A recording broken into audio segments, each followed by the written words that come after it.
You mean every game ever? Oh, man!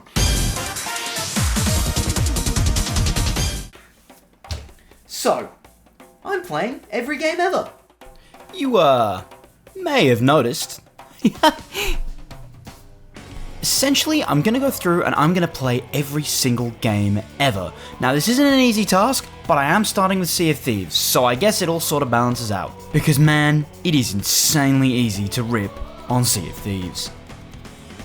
Sea of Thieves nuts fit in your mouth. Sea of Thieves. It can be said, for a game to be fun and endearing, it needs to have progression, a good story, and memorable characters. Or in Sea of Thieves' case, yelling slurs down the mic and playing an accordion. Sea of Thieves is like a live service game based around pirates where you alone or a team of unfortunate friends travel around a map looking for treasure. You do this to complete quests, to earn currency you can't really use, and then repeat. Sound fun yet? Sea of Thieves is developed by Rare. You may know these guys, the creators of Jeopardy! Junior Edition, and a few others. Since being bought by Microsoft, they shut out another Squirrel game and have been locked away in the Sea of Thieves prison ever since. We'll add that to the list. After playing this game a few times, and watching One Call Me Kevin stream, I rate this story 0, you scurvy dog. Gameplay 3, reminds me too much of my minimum wage job, you decide which part of it. Characters 1, yeah, there sure is characters. And fun 3, slur dependent.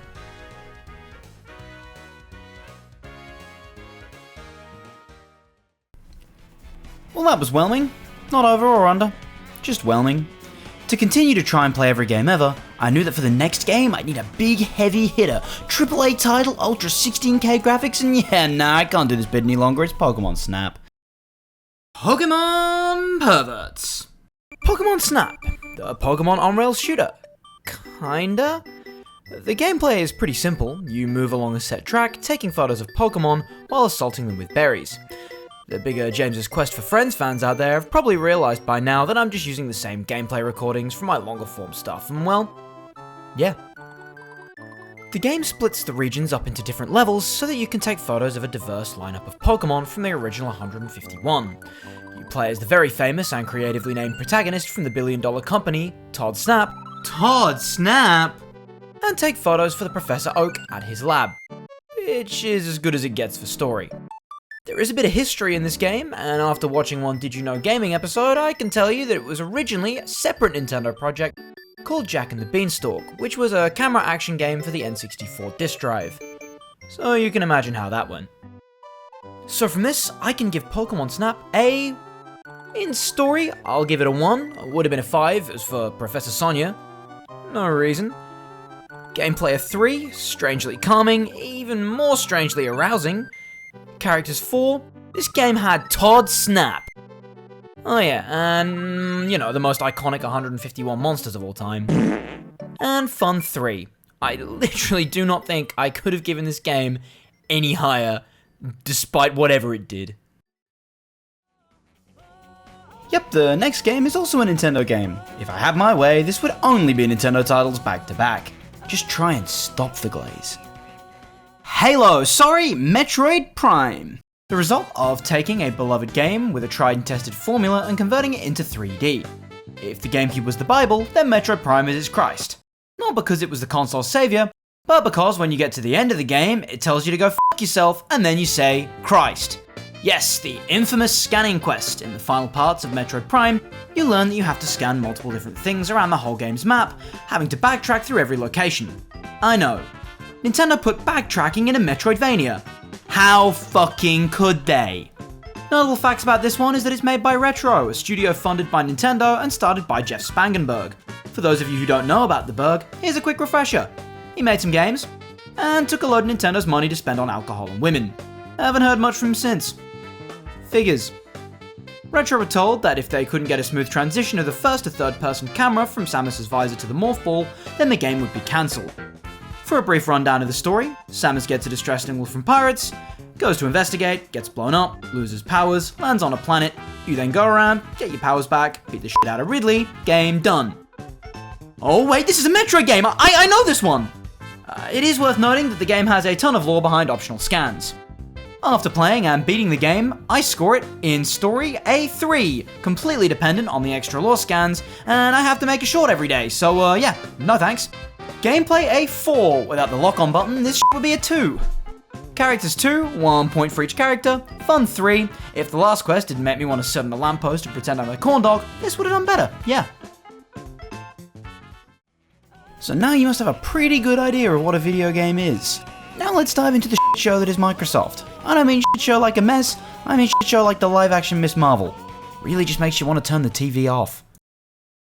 Hi-Fi Rush! The aptly named Hi-Fi Rush, this meaning a high-fidelity rush and not in any way related to the store I bought it from, can be best described as a biblically accurate Guitar Hero. The game was some of the most fun I've had in a video game in a very long time. Everything is so funky, from the pop art style to the way the characters move on the beat, and the soundtrack, oh my god, the soundtrack is good. The game was made by Tango Gameworks, who are a Bethesda-owned studio who themselves are owned by Microsoft. This means they are under Microsoft, which means, yep, you guessed it, they got cancelled. Microsoft, being the only major rival to communism in the way it hates money, shut out this game on Xbox and then closed the studio, claiming budget cuts for the lack of funding. Oh, but look, the Outlook icon changed for the 3rd time this year. Don't you just love that? The story follows a regular guy named Chai who loves music, who signed up for a program to be, roboted? This gets his arm replaced with a Lego hand, and his legally distinct iPod, giving him a thorough anal exam. Sorry, gets shoved inside of him. He is then forced to work around this business complex, where he meets a cast of colourful characters who don't really do anything. You then make your way through the game to the final boss, who is the boss of the company. Once again, Microsoft are here batting for communism. Way to go, guys. The gameplay is amazing. You go around levels similar to Devil May Cry and get into battles with enemies. You have to fight them by performing attacks and combos in time with the music being adaptive to your surroundings and environment. Few things could do with a few tweaks like enemy health and Chai's movement options, but I'm sure they'll do that in the sequel. After playing the game and beating it, I score it. In story, I give it a 2. I think I got more emotional over the Mr. Men books. Gameplay is a 4. I had nothing funny to say here.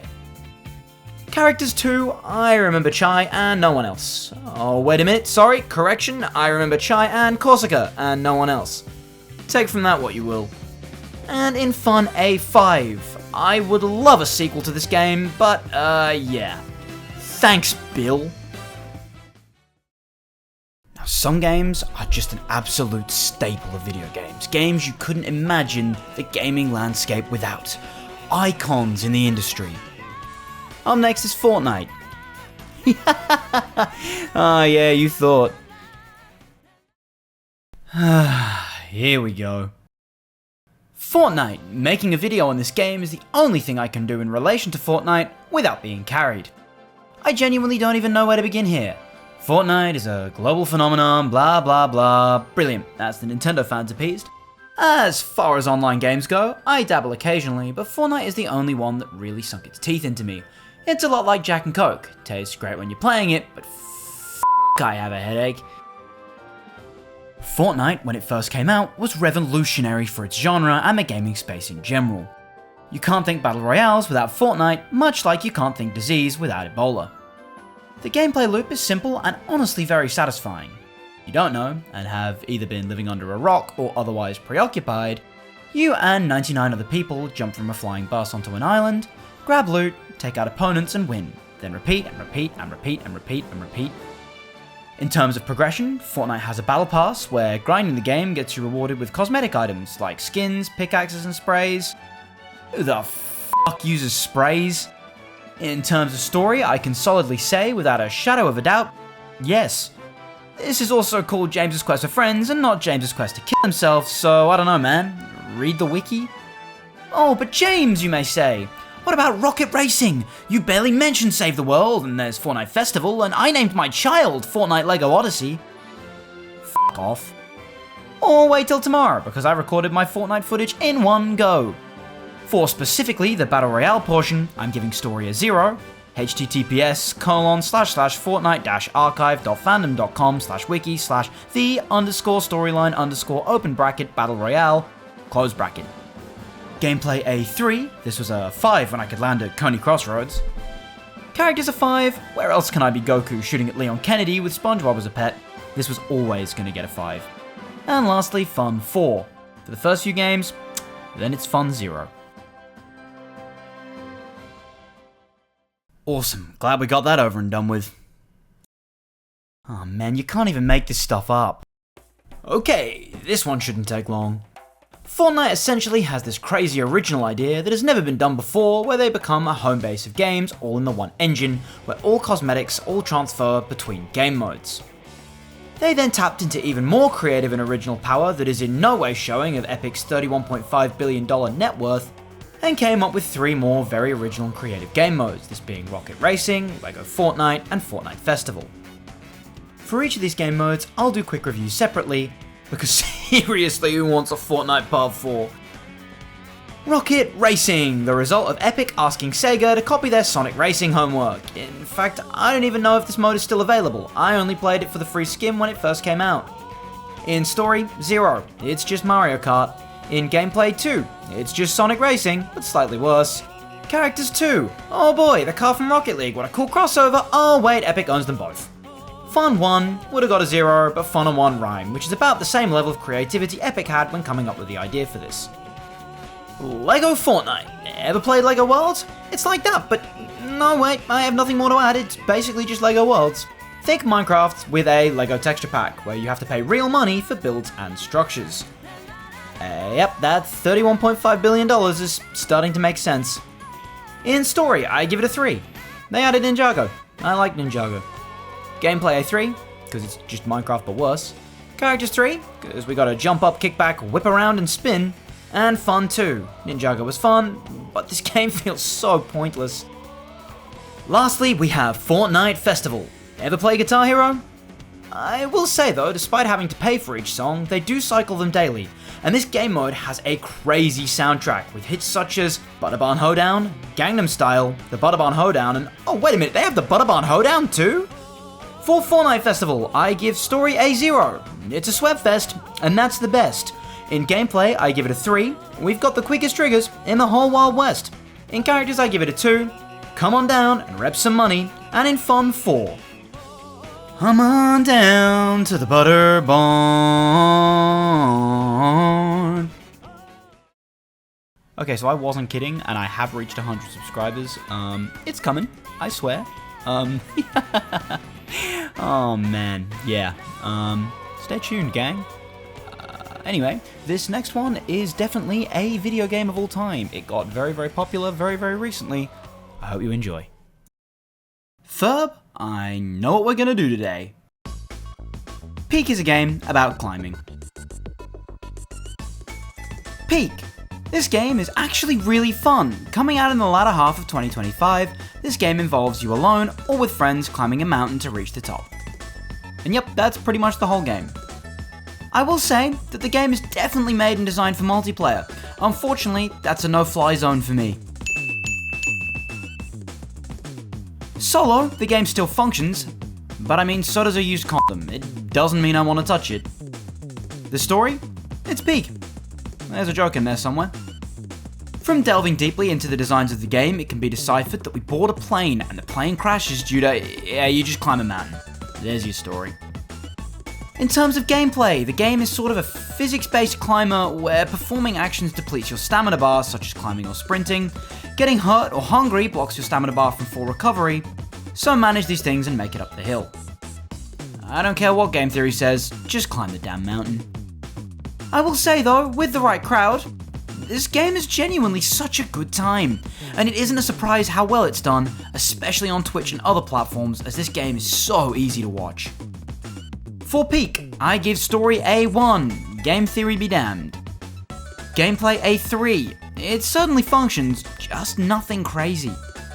Characters a 1, it was going to be 2, but Baby No Money did a concert in this game and I needed a spot to deduct points for that.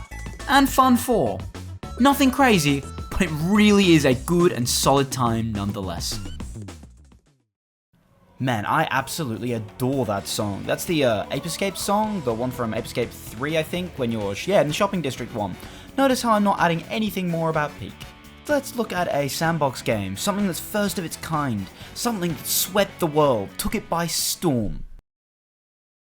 Actually, it isn't Minecraft. Benjamin Franklin once said, "In this world, nothing can be said to be certain except death and taxes."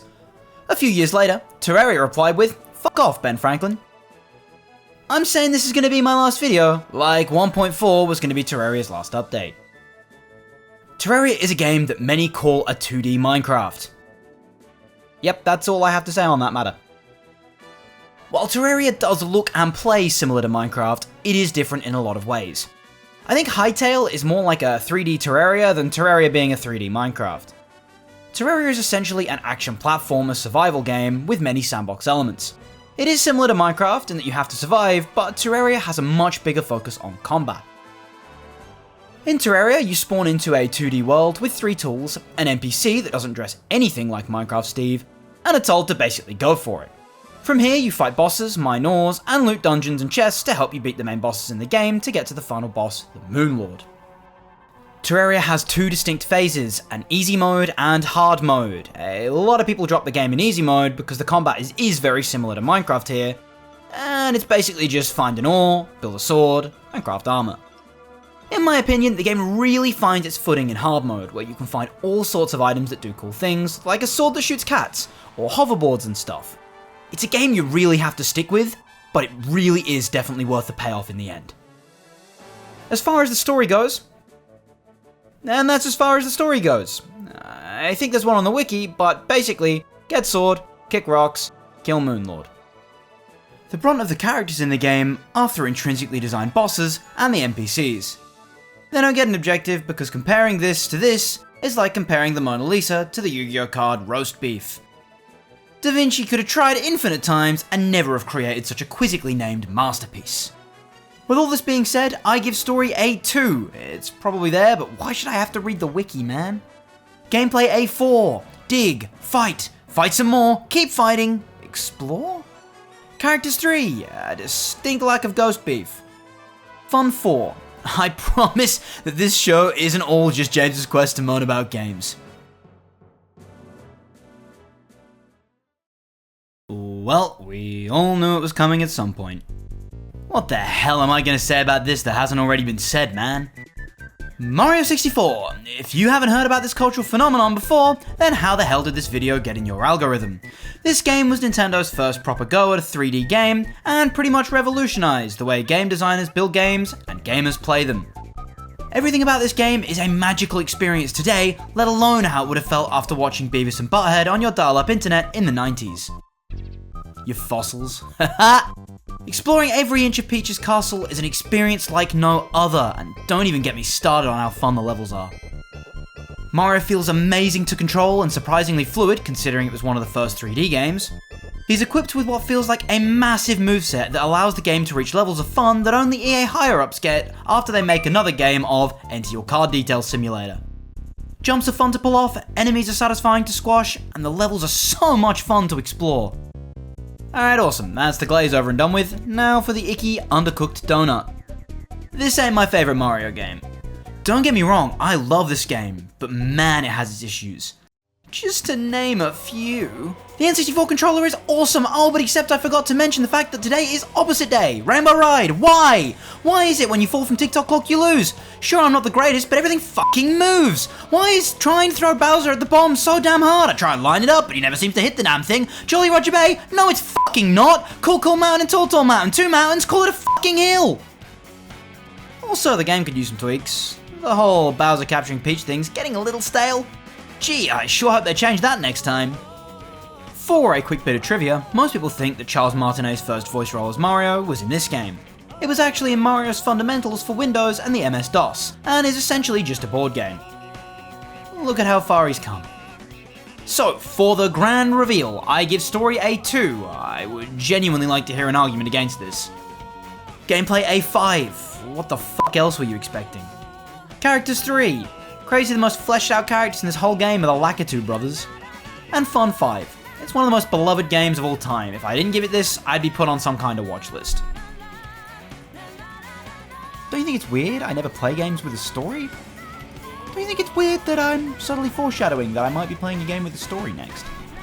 So we've looked through a ton of games so far. I think we got time for one more. This wasn't quite every game ever. You should subscribe and see if we get there. Man, what a dumb way to ask for that. Anyways, to round things off, let's talk about a game that I've never finished, probably never will finish, but like to glaze about on the internet. Oh hey, this one has a story. Now if you've been watching for a while, or are just tuning in, you've probably noticed that I'm essentially an English Scott the Woz knockoff.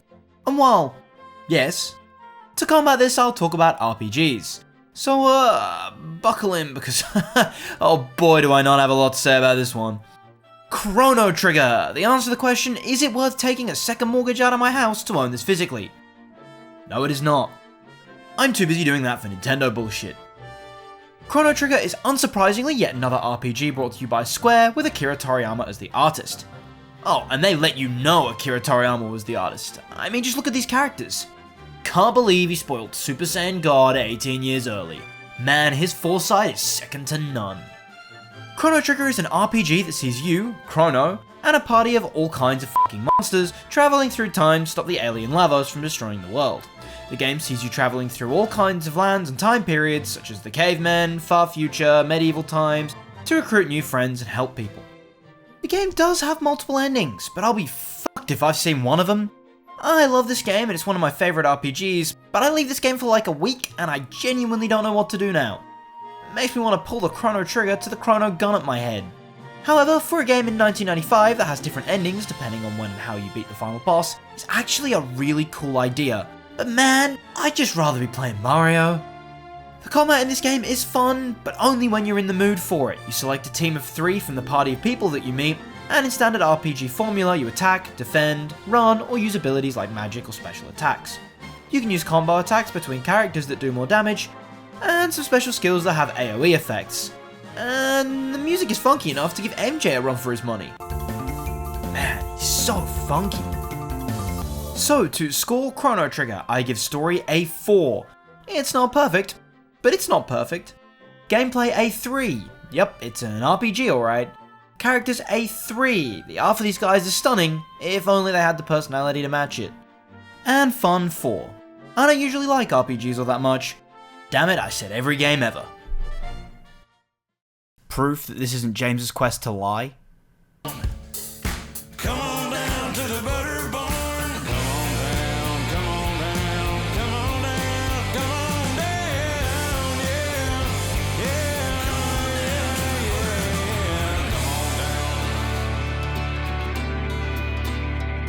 yeah, come on down.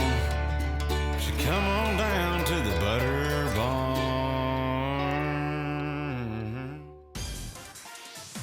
Yeah, so I really underestimated how many shorts I could fit in one video. We're at half an hour, and that's only the first, 2 weeks batch of shorts. So expect 2 of these a month, probably, if I can be bothered. But hey, I'm glad you enjoyed. Thank you very, very much for staying to here, and maybe consider subscribing or dropping a like. I really, really appreciate it. Thank you very, very much.